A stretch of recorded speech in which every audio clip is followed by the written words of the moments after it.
The rain poured relentlessly as Michael sat by his small window, staring into the darkness. Life had been harsh. He had lost his job, his marriage had fallen apart, and he felt like a failure.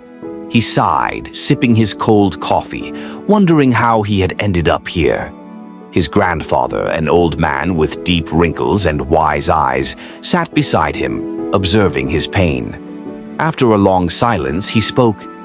"Michael, do you know the story of the bamboo and the oak?" Michael shook his head, uninterested, but his grandfather continued. "The tale of the bamboo and the oak.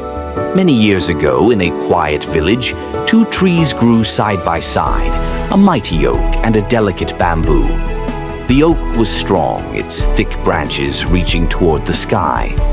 It stood firm and proud, believing it was the most powerful tree in the forest. The bamboo, on the other hand, was thin and frail, swaying with the wind, bending at the slightest push. One day, a terrible storm hit the village. The winds howled, the rain fell in torrents, and the sky roared with thunder. The oak stood tall, refusing to bow.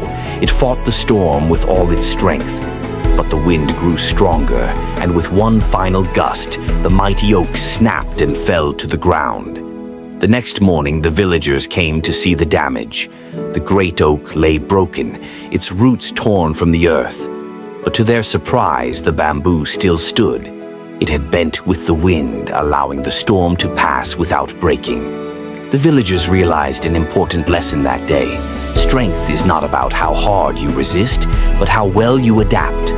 The bamboo survived because it embraced change, while the oak fell because it refused to bend. Michael's realization. Michael looked up at his grandfather, his eyes reflecting something new. Hope. "Are you saying I should be like the bamboo?" he asked. His grandfather smiled. "Yes, my boy. Life will throw storms at you. You can stand rigid and break, or you can bend, learn, and rise again. Failure, loss, and setbacks aren't the end.